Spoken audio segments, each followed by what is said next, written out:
Fala pessoal, bora para mais um papo aqui do RH Talks. E agora a gente vai falar de uma coisa que muitas vezes o povo não quer falar, não.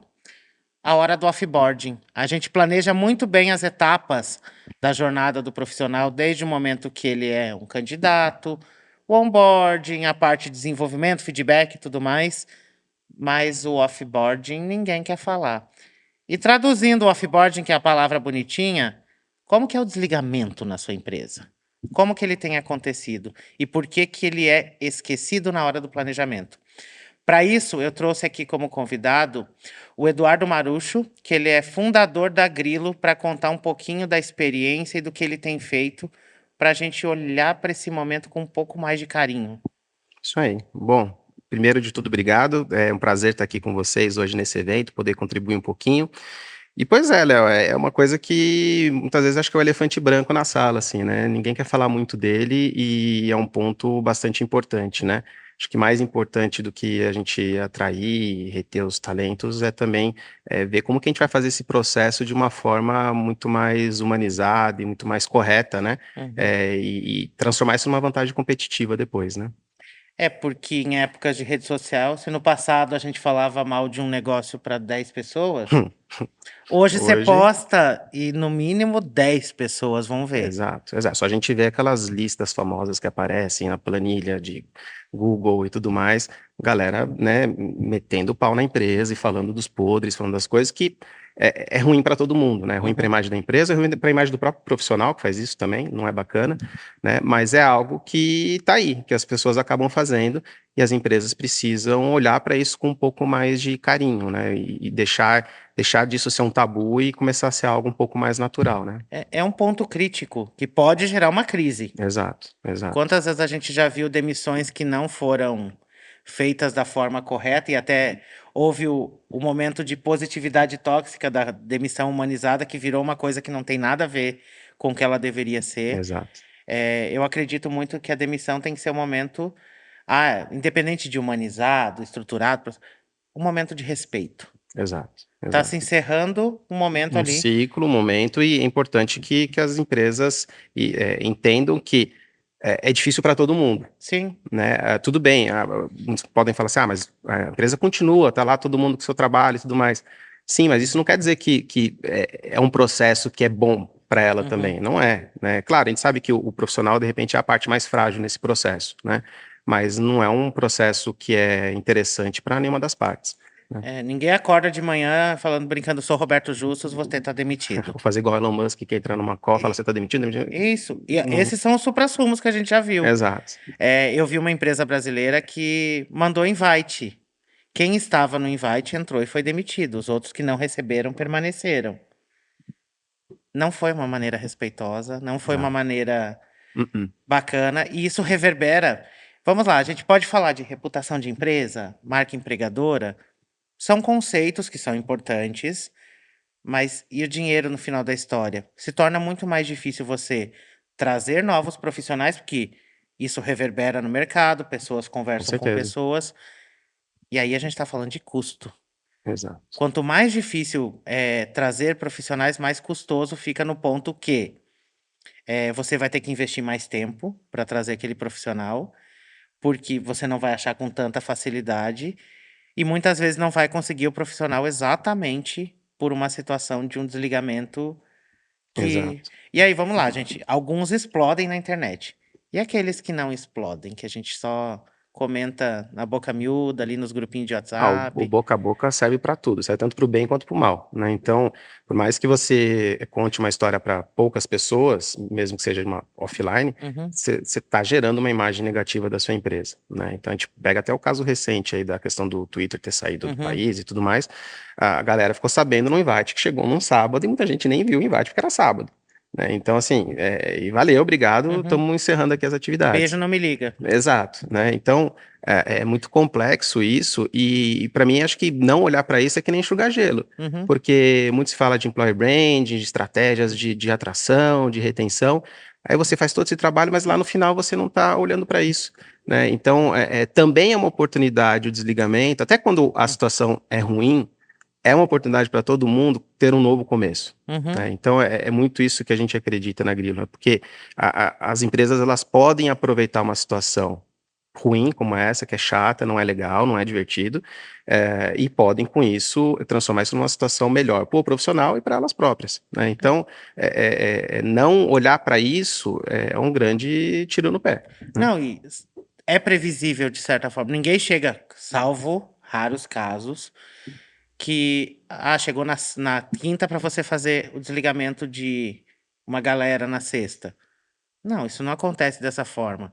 Salvo casos também que forem comportamento, coisas que fujam muito do padrão, o desligamento de uma pessoa também não vem decidido de um dia para o outro. Não, não. Ele vem de um processo, pelo menos deveria vir. Deveria vir, né? Deveria vir.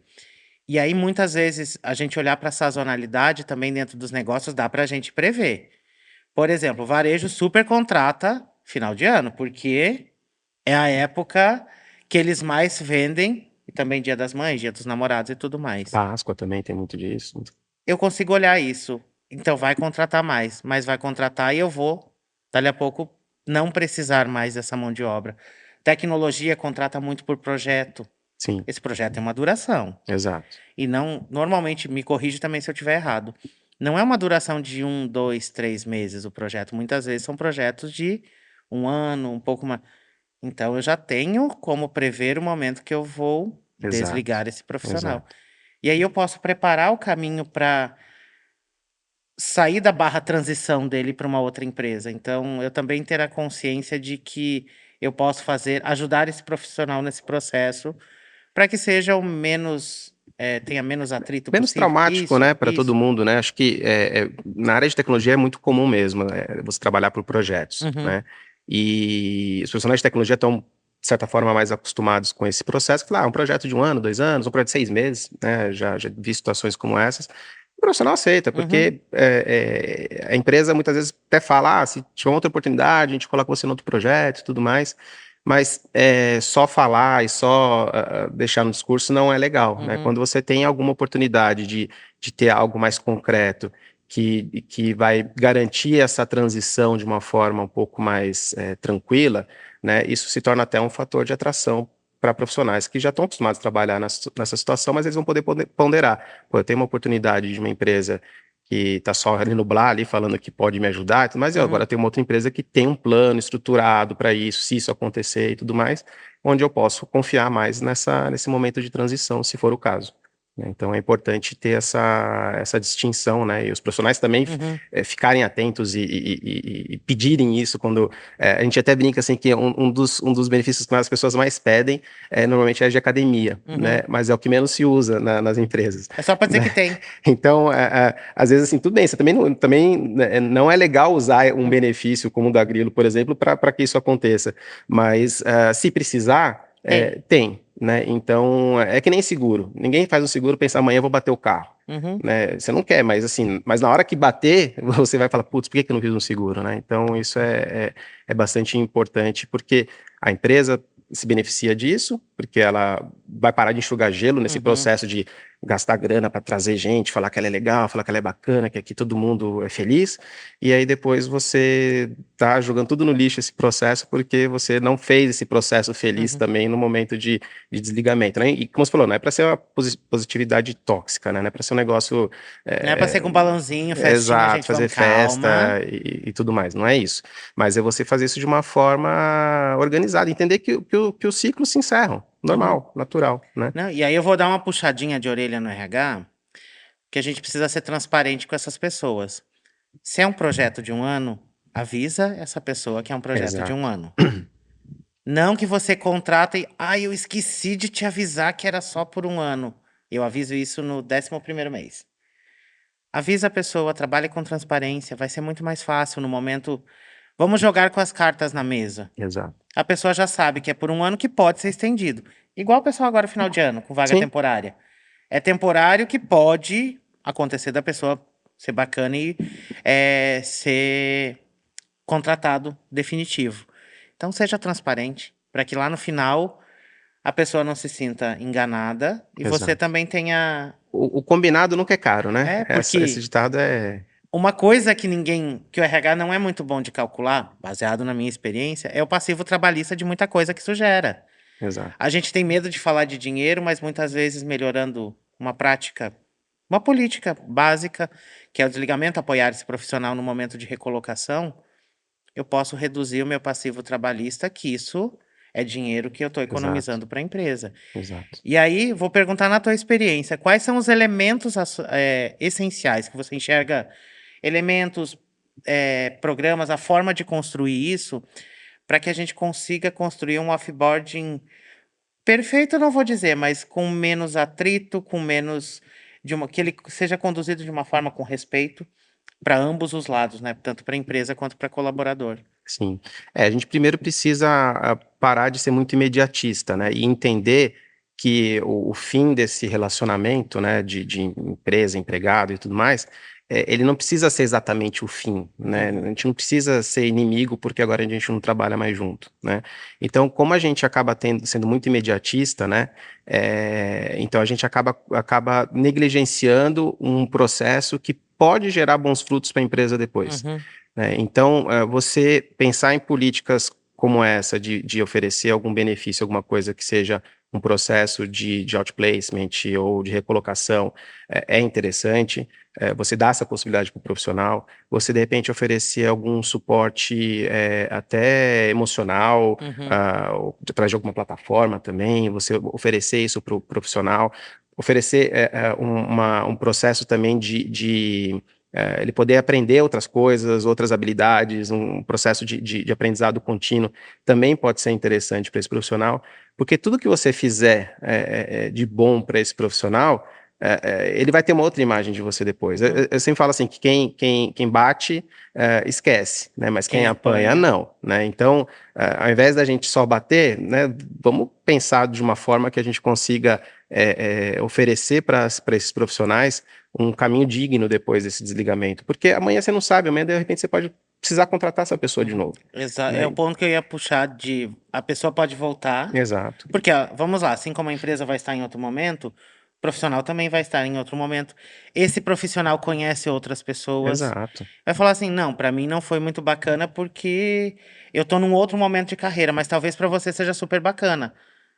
Vão vir pessoas que não pode ser a própria pessoa ou outras que vão vir por efeito daquilo como foi o processo. Uhum, com certeza. Então, acho que você trouxe etapas muito bacanas e a gente ter a consciência dessas etapas de formar os nossos líderes para conduzir esse momento. Porque boa parte dos nossos líderes e dos nossos RHs não recebeu treinamento nenhum para fazer um desligamento. Exato. Então imagina que você, a gente falando de planejamento estratégico, como RH ser mais estratégico, imagina que você poderia, por exemplo, através de alguma plataforma como a Grilo, de fazer esse processo de offboarding, e oferecer uma vantagem para esse profissional se recolocar, que você pode reduzir o custo com aquele período de aviso prévio, por exemplo. Uhum, Isso gera uma economia muito grande, né? Então, nas nossas validações internas ali, a gente chegou à economia de 15%, média de 15%, com os valores que seriam despendidos em relação a esse desligamento. uhum, Então, tem benefícios também financeiros que o RH pode usar para falar com outras C-levels ali, outras uhum, diretorias, que vão convencer eles a falar assim, pô, legal, vale a pena investir em alguma coisa nesse sentido. Não só pela questão humana, que é super importante, né, mas também a empresa enxerga números, né, não uhum. tem como fugir disso. E aí, quando você tem algum atrativo adicional como esse, que você fala, olha, eu posso ainda gerar uma economia com esse processo, isso pode ser muito interessante, né? É muito, muito interessante também ver que existem outras iniciativas, principalmente lá fora, que se criam grupos, alumnis de Uhum, ex não sei o quê, ex-empresa tal, e que é uma coisa super bacana também para as empresas pensarem em fazer, porque imagina que eu consigo ainda acompanhar bons talentos depois que eles não estão mais comigo, e de repente esse cara, sei lá, pode ser um fornecedor meu amanhã para uma dor específica que eu tinha, que para mim era muito pequeno olhar, uhum, e de repente tem alguém fazendo isso, ou eu estou acompanhando a carreira dessa pessoa e vejo o quanto ela evoluiu, eu falo, pô, de repente agora essa pessoa pode ser o momento dela voltar para minha empresa. uhum. Então, o fim não precisa ser o fim, né? Acho que a gente consegue manter a amizade, manter uma relação cordial, né? E evitar todo esse estresse que uma demissão aí pode ocasionar, né? Ele trouxe um ponto fundamental que eu tenho batido bastante, da gente fazer cálculos e saber vender nossa ideia. Vai lá, faz um retroativo das pessoas que saíram da sua empresa. Talvez quanto você tinha economizado. Tá aí a forma de defender. Na maioria das vezes, a economia que você vai proporcionar paga a solução e sobra. Então, Exato. pra gente que vive reclamando que RH não tem budget, vamos inverter a lógica. Então, obrigado pelo Eu que papo, agradeço. pelas considerações e por provocar sobre esse tema que muitas vezes nem o RH quer falar. Ninguém quer falar. Ninguém quer falar. Mas a gente quer. A gente quer. E é Isso importante aí. que a gente fale, porque estamos lidando com pessoas que têm começo, meio e saída da empresa. Exato, Então, exato. é sobre isso. Pessoal, a gente volta já já com mais conteúdos aqui do RH Talks. Então, até mais, pessoal. Obrigado.